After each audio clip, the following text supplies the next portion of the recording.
Welcome to the Deep Dive Learner. Today we have a custom stack of sources tailored specifically for you. Yeah, we're looking at a really massive and honestly somewhat invisible shift happening in the e-commerce world right now. Exactly.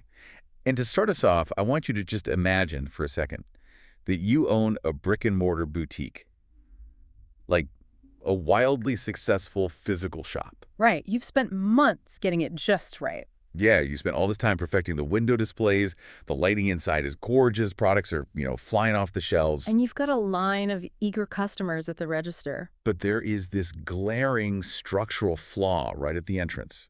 The front door to your shop is made of solid, unyielding iron, and it's incredibly heavy. Oh, man. It's so heavy, in fact, that about 15 to 20% of the people who live in your neighborhood physically cannot pull it open. Wow. Right? They just stand there on the sidewalk, looking through the glass at your beautiful products, and they're completely unable to cross the threshold and hand you their money. Which, I mean, in the physical world, you would notice that on day one. Exactly. You'd prop the door open, or you'd install a wheelchair ramp, put in an automatic motion sensor. Like, you would do whatever it took to let those customers inside. Yeah, of course you would. But the wild thing we're exploring in our source material today is that in the digital world, specifically in the Shopify and the broader e-commerce ecosystem, this exact scenario is playing out millions of times a day. And the store owners have absolutely no idea what's happening. None. They're clueless. It's just a profound blind spot in digital architecture. So the source material we're dissecting today is actually a specialized business blueprint. Right. It's designed for digital agencies. Yeah, and it breaks down exactly how to solve this massive bottleneck. It really zeroes in on an urgent pain point for e-commerce operators, which is digital accessibility. And we should clarify, this isn't just some philosophical conversation about corporate social responsibility. Right. No, not at all. It's not just about having good intentions. We are looking at a literal collision of legal compliance, structural web design, and this massive, completely untapped market of eager consumers. Because the blueprint outlines how turning accessibility into a specialized recurring service is basically a protective shield for businesses. Exactly. While simultaneously making the internet usable for the roughly 16% of the global population living with a disability. I mean, 16% of the global population. That is a staggering number of potential buyers to just inadvertently lock out of a digital storefront. It really is. And the core of this issue ties back to the Americans with Disabilities Act, the ADA. Right, the ADA. Yeah. And our sources detail how the ADA is being aggressively applied to the internet through this rising wave of what are called drive-by ADA lawsuits. Yeah, drive-by lawsuits. If you're a Shopify store owner right now, you are essentially navigating a legal minefield without a map. I want to dig into the mechanics of that threat landscape first, because it's fascinating. The blueprint describes these lawsuits as a high-volume, automated legal strategy. Highly automated. It seems like these plaintiff firms aren't actually having human beings browse the web looking for broken sites, are they? Oh, they absolutely are not using humans for the discovery phase. I mean, the entire model relies on automation and scale. So what are they doing?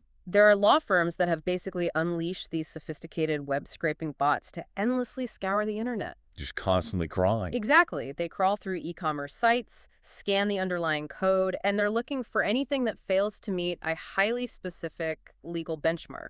And that benchmark is WCAG 2.1 AA, right? Yes, the Web Content Accessibility Guidelines. Version 2.1 AA is essentially the gold standard. The widely accepted legal baseline for whether a website is considered accessible or not. Right. It functions basically as the building code for the internet. Just like a physical building must have doors of a certain width to be up to code, a website must meet these WCAG structural requirements. Makes sense. So these law firm bots, they can scan, what, thousands of product pages a minute? Thousands. They are sniffing out missing code labels, improper color contrast ratios, or, structural failures in the site's navigation. And the moment they find a site that fails that automated test, it triggers a whole process. The law firm just drafts a demand letter, prints it, and ships it off to the business owner. It's a very low-effort, high-yield litigation factory. wow. Which leads to this phenomenon detailed in the sources that I found just incredibly ironic. Like quick fixes. Yes. A lot of store owners are vaguely aware that they might get sued over accessibility, right? So they panic and they buy this cheap automated quick fix. The accessibility overlays. Exactly. Third-party widgets like accessiBe is a popular one mentioned. It's just a little piece of JavaScript you slap onto your site. Yeah, and it usually puts a little wheelchair icon in the bottom corner of the screen. Right. But reading through the blueprint's warnings about these overlays, I couldn't help but compare it to home security. Oh, how so? Installing an overlay on a broken website is basically like sticking a cheap plastic fake security camera above your front door to deter a burglar. That's a great way to look at it. Except, in this digital scenario, the burglars are the only ones who know exactly what brand of fake camera you bought. That analogy perfectly captures the paradox here. The source material explicitly warns developers and agency owners against relying on these automated overlay widgets.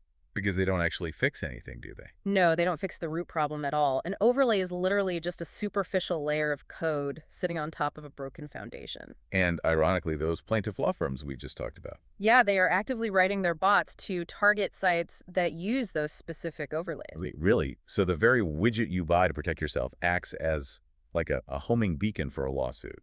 Absolutely, Yeah. because it operates as a giant waving red flag. If a site is using an accessibility overlay, it's basically a neon sign to the legal bot. Saying what? I know I'm guilty. Essentially, yeah.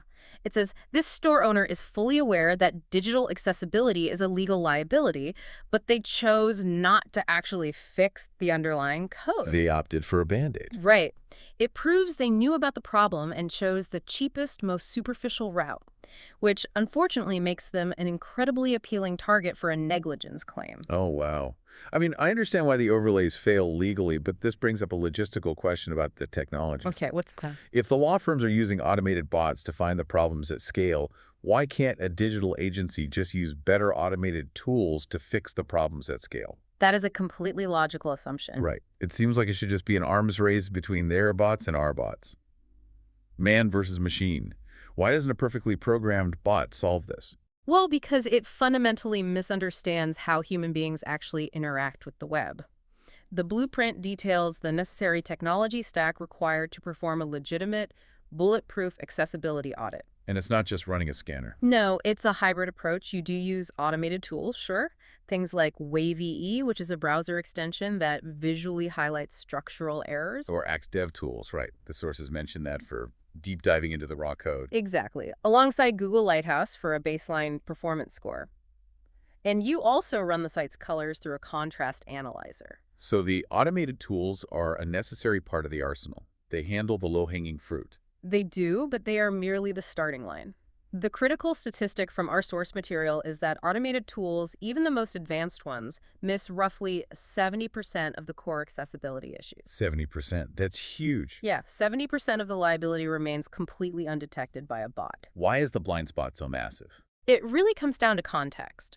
An automated bot can scan a line of HTML code and verify that a checkbox has been ticked. Like checking if an image has alt text. Exactly. The bot sees an image on a product page, checks for an alt text tag, and says, yes, the tag exists, pass. But it doesn't know what the text actually says. Right. A bot cannot understand context. It doesn't know if that alt text usefully says, red Nike running shoe, size 10, or if the developer was just lazy and the text says image_final version 2.jpg. Oh, I see. An automated scanner marks both of those as compliant. It does.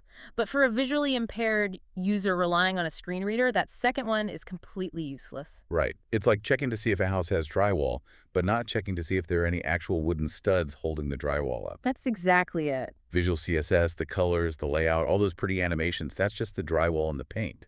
A screen reader doesn't care about the paint. Not at all. It has to navigate the house by feeling the underlying framing, the HTML. And if the framing is out of order or missing entirely, the user is basically just walking face first into a wall. That is exactly the mechanism at play. And that is why manual testing is absolutely non-negotiable in this blueprint. They have to actually use the site like a real person. Right. To genuinely know if an e-commerce site works, the auditor has to abandon their mouse and use the exact tools that people with disabilities use every day. So they boot up free screen readers. Yeah. Like NVDA for Windows. Or a voiceover for Mac. Yeah. And they have to experience the friction of the site firsthand. The sources highlight some specific manual checks that I found fascinating. Things that require human logic to evaluate. Like a keyboard navigation tests? Yes. An auditor has to try and navigate an entire Shopify store, search for a product, add it to the cart, and complete the checkout process using only the tab and enter keys on their keyboard. Which simulates the experience for a user with a severe motor impairment who physically cannot grip or manipulate a mouse. They rely entirely on keystrokes to jump from element to element. And the blueprint really stresses the importance of focus states during that keyboard test. Right, focus states. Explain that for the learner. When you hit the tab key to move down a page, is there a clear, high-contrast visual outline showing you exactly which button or link you are currently resting on? Because if the designer removed that outline to make the site look more, minimalist. The keyboard user is essentially trying to navigate a maze in the pitch black. They have no idea what they're about to click. That's terrifying. Another massive hurdle the manual testers look for is the empty link. This is a classic modern e-commerce design flaw. Oh, I've seen this. Where a store will have a sleek, minimalist, magnifying glass icon for their search bar. Or a tiny little outline of a shopping bag for their cart. Yeah. Visually, to an able-bodied user, it looks elegant and intuitive. But if the developer didn't embed hidden descriptive text inside the code of that icon, a screen reader hits it and has no idea what to say. It might literally just read the word link out loud. Or it reads the raw file name. Button.link.graphic 492.png. Which is incredibly frustrating. If I'm trying to spend money on a website and the buttons refuse to tell me what they do, I'm closing the tab immediately. I'm taking my money elsewhere. Exactly. And the same applies to form labels during checkout. Oh, right. If the input fields for your credit card aren't structurally linked to their labels in the code, the screen reader doesn't know if the box is asking for your expiration date, your security code, or your first name. It's just a fundamentally broken consumer experience. Which brings us to a strategic pivot in how this is handled as a business. We understand the depth of the structural problem now. Right. We know it's buried deep in the HTML framing. And we know that buying a cheap automated widget actually paints a target on the store's back. So if you're an agency owner or a web developer, how do you actually pitch a massive, expensive code overhaul to a business owner before the lawsuit arrives? It's tough. I can easily play the role of the stressed Shopify owner here. If an agency pitches me a comprehensive accessibility audit, my immediate reaction is going to be pushback. Of course it is. I have a million fires to put out.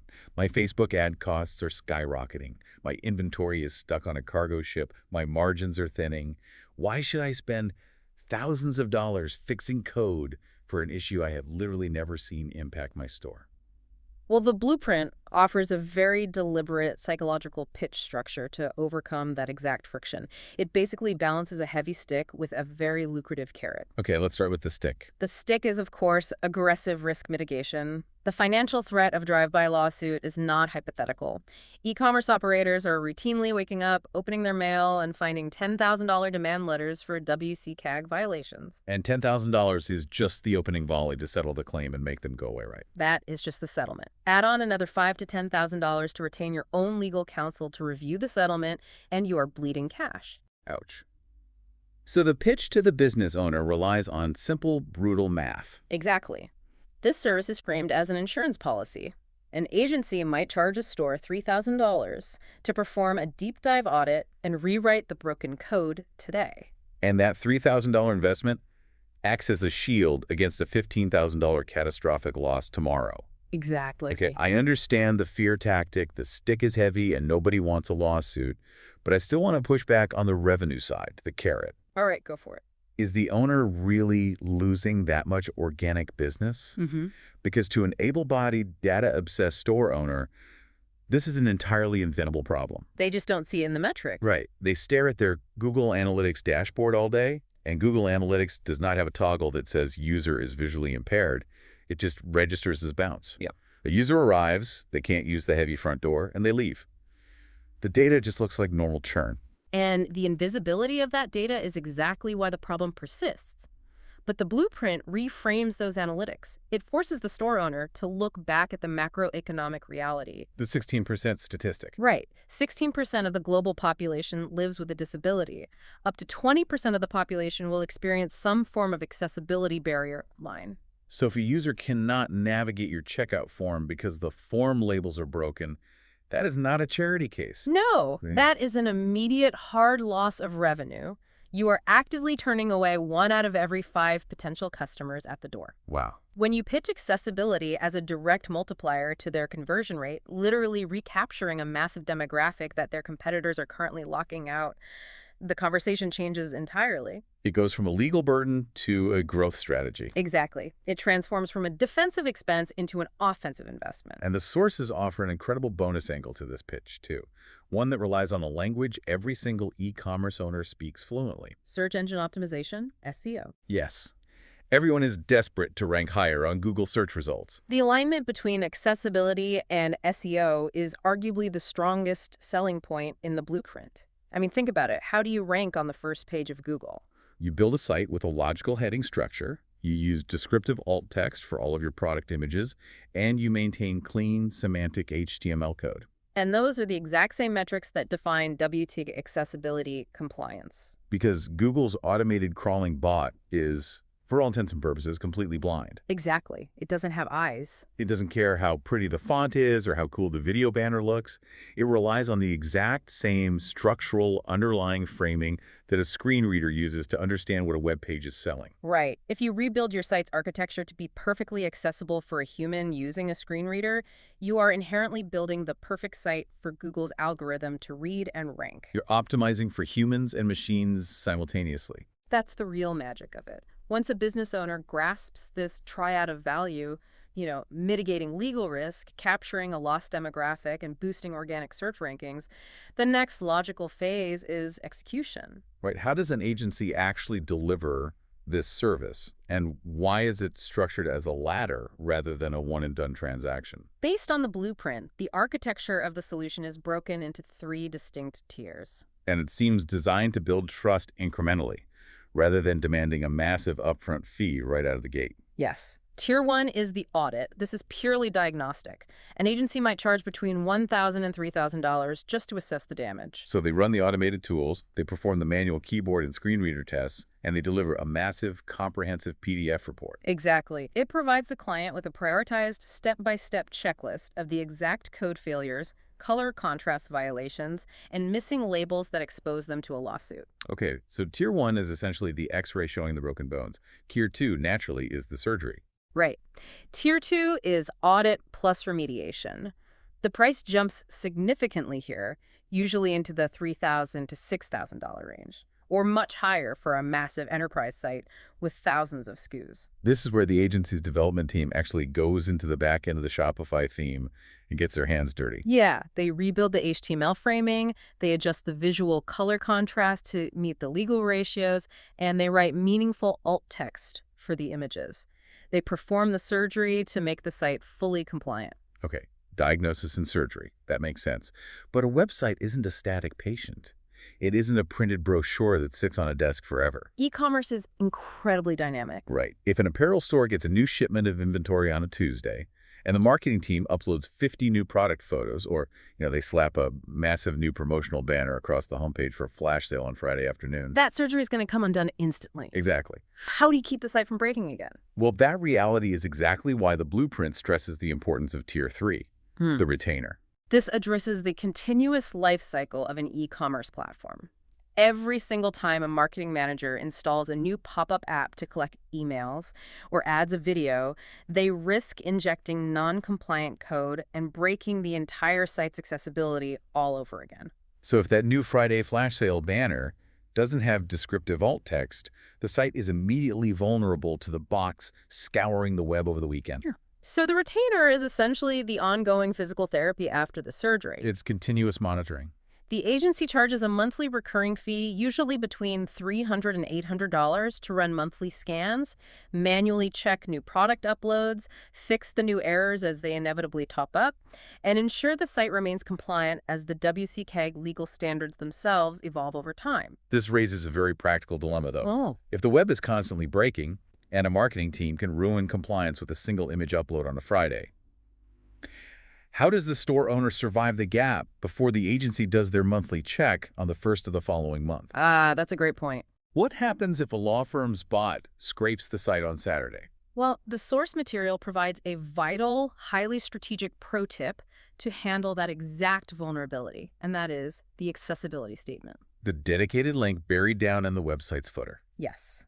It is a specific publicly facing page that explicitly states the company's ongoing commitment to achieving and maintaining WCAG 2.1 AA compliance. And most importantly, it provides a direct contact email or phone number for any user who encounters a barrier to report the issue directly to the team. Exactly. Now, the blueprint is very clear that this statement is not a magical, ironclad legal shield. Right. It doesn't legally prevent a plaintiff from filing a lawsuit. It does not offer absolute legal immunity, but what it does offer is a documented demonstration of good faith.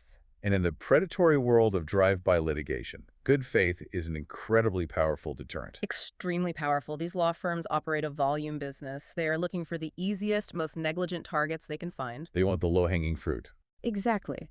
When their bot flags a site, and a paralegal reviews it and sees a robust, updated accessibility statement in the footer, it sends a clear signal. It says this business is highly aware of the law, they are actively spending resources to fix it, and they likely have a competent agency or legal counsel on retainer backing them up. They aren't going to roll over and just pay the $10,000. They are going to put up a fight. So the law firm will almost always decide that the juice isn't worth the squeeze. Right.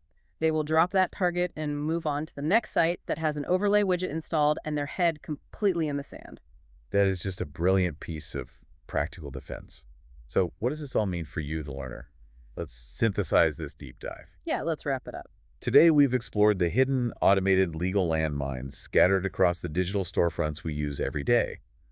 We've seen how automated quick fixes are often just homing beacons for litigation, and why true compliance requires an understanding of how humans actually rely on the underlying framing of the web. The business case is clear.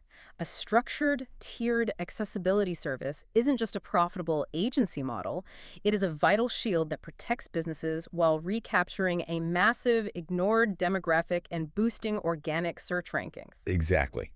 The ultimate takeaway from our sources is a necessary shift in perspective for anyone operating online. Whether you are a developer, a store owner, or a consumer, digital accessibility can no longer be viewed as an optional upgrade or a luxury add-on. It is the foundational architecture required for a functional, equitable digital economy. But, if we connect everything we've unpacked today to the broader trajectory of where technology is heading, it leaves us with a rather provocative question to consider regarding the future of these lawsuits. Oh, where does this go next? Well, we just spent this entire deep dive discussing how law firms use automated bots to scrape the web and find these exact structural flaws to trigger lawsuits. And we know that current bots lack the context to fix those flaws. Right. But think about the explosive advancements in artificial intelligence right now. AI is becoming infinitely more capable of understanding deep context, analyzing images, and rewriting complex code in real time. Yeah, the tech is moving incredibly fast. So to you, the learner, I pose this question. Will we eventually reach a point, perhaps very soon, where our web browsers simply auto-remediate any broken website on the fly, specifically for the end user? Oh, wow.